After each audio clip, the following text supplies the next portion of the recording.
Hello po sa inyong lahat. Welcome sa aking channel, lalong-lalo na sa mga bago. Hello po. Sa video ko ngayon guys ay pag-uusapan natin ang tungkol sa Top Fan Badge. Kung paano nga ba magkaroon ng Top Fan Badge, kung paano maging top fan ng isang Facebook page, kung paano i-accept ang Top Fan Badge, at iba pang mga informations na tungkol sa Top Fan Badge. So, bali last year guys, nagawan ko na to ng tutorial about sa Top Fan Badge. Pero ngayon kasi, meron akong mga dadagdag na mga informations, mga bago kong nakalap or na-research. At papakita ko rin sa inyo kung paano i-accept yung Top Fan Badge na binigay or umappear sa atin. So, marami akong mga informations na idadagdag ngayon compare sa nauna kong video. So, ito yung logo ng Top Fan. So, unang tanong, paano nga ba magkaroon ng Top Fan Badge? Ito guys. So, para magkaroon kayo ng Top Fan Badge, sundin at gawin nyo tong mga sasabihin ko sa inyo. For example, merong Facebook page si Marian at gusto nyong maging top fan ng kanyang Facebook page. Gusto nyo ring magkaroon ng top fan badge sa kanyang Facebook page. Same lang naman yan guys. Kapag meron kayong top fan badge, automatic top fan ka na ng kanyang Facebook page. Unang-una na gagawin nyo, maging active kayo sa kanyang page. So, pag sinabing active, unang-una, i-like mo muna or i-follow yung kanyang Facebook page. Pangalawa, mag-like or mag-react ka sa kanyang mga post. So, pag sinabing post, either post lang na sulat or post niya na video. Mag-like kayo guys or mag-react. Kahit anong pwedeng like lang, pwedeng kahit anong react, still, masasabi yan na active. Then, mag-comment kayo sa kanyang mga post. Kahit anong comment, mapa-emoji man or sulat, same lang yan. Ang importante, nag-comment kayo. Then, i-share nyo yung kanyang video. Then, panoorin nyo yung kanyang mga videos. So, itong 5 na to guys, palagi nyo yung gawin. 1 week lang, magkakaroon na kayo kaagad ng Top Fan Badge. Yung sa akin nga guys yung ginawa ko lang, nilike or finalo ko lang yung kanyang Facebook page, nagre-react lang ako sa kanyang mga posts. Minsan hindi nga ako nagko-comment lalo na yung share, hindi ako nag-share. Minsan lang din ako manood sa kanyang mga videos, pero nagkaroon ako ng Top Fan Badge. Kasi yung pag-like or pag-react mo at yung pag-comment mo, kahit yung dalawa lang na yon, still, marerecognize ka pa rin na active sa page niya or mabibigyan ka pa rin ng Top Fan Badge sa kanyang page. Then, pangalawa na gagawin nyo guys, yun na nga, mag-engage kayo sa kanyang page. Pag sinabing mag-engage, sumuporta kayo or huwag kayong hihiwalay sa kanyang page. Ito na ngayon na ngayong gagawin nyo. Mag-like or react kayo, mag-comment, mag-share at manood ng kanyang mga videos. Then, yung kanilang Facebook page guys, iset nyo sa favorite. Andun yun sa kanilang Facebook page, meron dun 3 tuldok, piliin nyo yung favorite. Then, i-click nyo yung notification bell. Diba sa page, meron 3 tuldok doon, tas may notification, piliin nyo yung all. Para lahat ng kanilang mga posts na text or videos ay mabasa nyo kasi dadaan palagi sa inyong timeline, sa inyong homepage. Ayan. So, ito guys yung way para magkaroon kayo ng Top Fan Badge. Ang pinaka point, maging active lamang kayo sa kanilang page. I-like or i-follow yung kanilang Facebook page.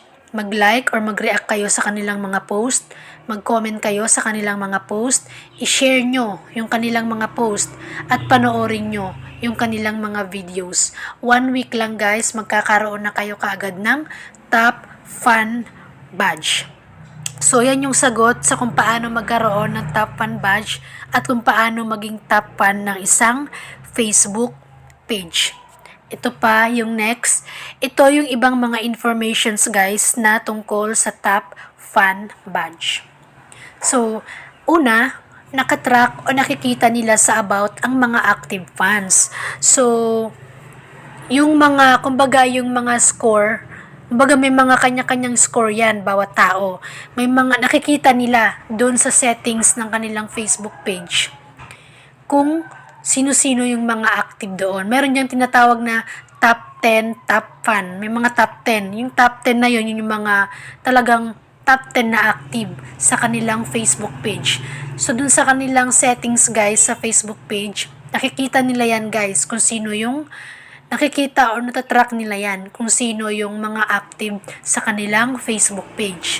And then, bawat active moves guys ng mga viewers, like nag-follow ka, nanood ka ng kanilang mga videos, nag-react ka, nag-comment ka, nag-share ka, a-appear yun guys at madadagdag sa iyong score or points doon sa kanilang settings. Nakikita nila yan doon eh.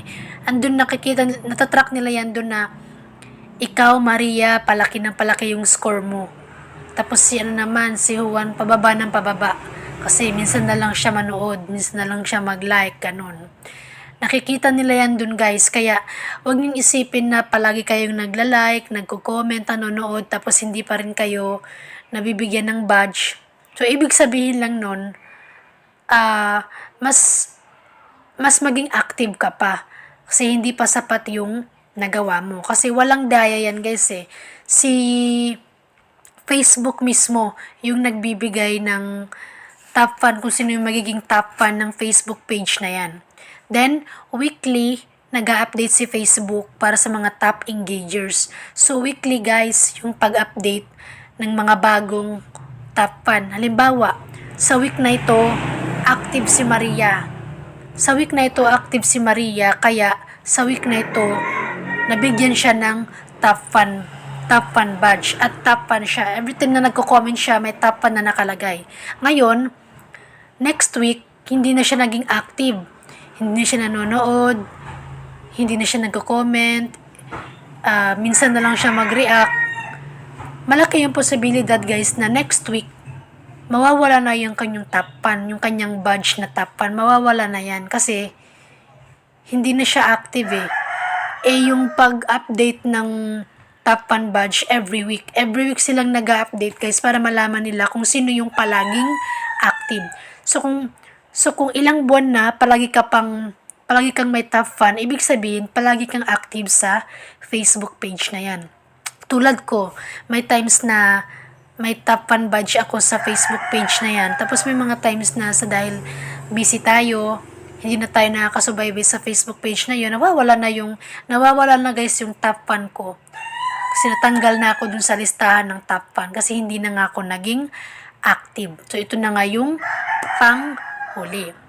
Ngayon, papakita ko naman sa inyo kung paano i-accept yung top fan badge. Tulad nitong sa taas, nakikita nyo, yan yung sample na sulat na meron kayong na-earn na top fan badge. So, dyan yan, makikita yan guys sa notification sa ating Facebook. So, una, punta tayo sa ating Facebook Lite or Facebook, okay lang. Then, punta tayo sa ating notification, yung bell na icon. Then, pwede kayong mag-scroll guys, hanapin nyo yung saan yung may binigay sa inyo na top fan badge. Ito naman guys, papakita ko sa inyo yung naging top fan kayo pero hindi nyo kaagad in-accept. Ito yung mangyayari. O, halimbawa yan, clinic ko, di ba wala na? So, iba na. Dumiretso tayo sa kanyang Facebook page. Yan yung mangyayari guys. Halimbawa, sa araw na ito, may umapir sa notifications nyo na tulad nito na you've earned a top fan badge from. Dapat guys, i-click nyo kaagad yun at i-accept nyo kaagad yung badge. Kasi, I think after 1 week na hindi nyo i-accept kaagad, mawawala siya tulad nito. Kasi ngayon ko palang naalala na may na-earn pala akong top fan badge sa Facebook page na yun. Ngayon ko pa lang siya naalala. Ngayon, pagka-click ko, wala na siya. Kumbaga, nag-expired na siya. Nag-expired siya. Kaya kapag merong umapir sa notifications nyo na nagbigay ng top fan badge, i-accept nyo kagad para hindi siya mawala, para hindi siya mag-expire. So, tulad nito, may nabantayan akong nakita ko sa aking notifications, yan, na naka-earn ulit ako ng, ayan, dalawa pa sila, na naka-earn ulit ako 2 seconds ago lang yan, guys. To, hindi ko na pinalagpas. O, gagawin nyo, i-click nyo lang yon, then click nyo accept badge. Ayan o, yan. Then, yung sa baba, i-click nyo yung done. Then, yung activity roundup, i-enable nyo. Ayan, then, magta-try tayong mag-comment, guys. Pag-comment natin, automatic dun sa comment natin may nakalagay na top fan. So, ayan, yung nakikita nyo. Kasi nga, top fan na tayo. Ayan. Tapos, yung isa naman, i-accept na natin kagad yung badge, guys, para hindi ma-expire. Click accept badge, then, yung activity roundup, in-enable nyo. So, yan. Comment ulit tayo. Automatic, may top fan na nalalabas sa ating comment. Ayan. So, ganun lang, guys. Yung gagawin nyo para magkaroon kayo ng top fan badge. Tingnan nyo yung notifications nyo. Baka meron dong may nakalagay na you've earned, tulad nito. Then, wag nyo nang patagalin, guys. I-click nyo na kaagad. Then, i-click nyo yung accept badge. Kasi, tulad ng pinakita ko sa inyo kanina, pinatagal ko pa, I think 1 week bago ko pa siya clinic. Wala na, nag-expire na. Pag i-click nyo siya, wala na nga appear na accept badge. Diretso na sa kanyang Facebook page. Wala na, na-expire na yung badge na yon. So, ayun lamang, guys, yung aking video sa ngayon. Shinare ko lang sa inyo yung ibang mga informations tungkol sa top fan badge. Uulitin ko, para magkaroon kayo ng top fan badge o para maging top fan ng isang Facebook page, ang gagawin nyo lang, maging active lang kayo. Ang gagawin nyo, i-like or i-follow nyo muna yung kanilang Facebook page, mag-like or mag-react kayo sa kanilang mga post, mag-comment kayo sa kanilang mga post, i-share nyo yung kanilang mga post at panoorin nyo yung kanilang mga videos. So, dapat palagi kayong active para yung top fan na badge nyo hindi mawala. Kasi, every week silang nag-update. So, kung sa week na to active ka, meron kang top fan badge. Sa susunod na week, hindi ka na active, mawawala yung top fan badge nyo, guys. Kasi, nag-update every week kung sino yung mga active na fans palagi. Anyway, ayun lamang yung aking video sa ngayon, guys. Sana after nyo to mapanood, ay nagkaroon kayo or nadagdagan yung idea nyo tungkol sa top fan badge. At kung meron kayong mga katanungan, guys, ay i-comment nyo na lang sa baba. And, pa-favor na lang po ako, guys, na sana po ay huwag nyong kalimutang i-like ang video na ito, mag-subscribe sa aking YouTube channel, at pakiclick na lang din po ng bell sa gilid para kapag meron akong bagong upload ng mga informative videos ay ma-update at ma-notify kayo. At palagi nating tatandaan na nandito ka kasi may purpose ka. Kailangan mong lumaban at maging matapang para sa mga taong umaasa sa iyo.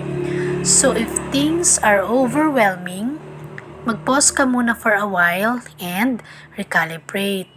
Take things one day at a time. So sabi dito, guys, kung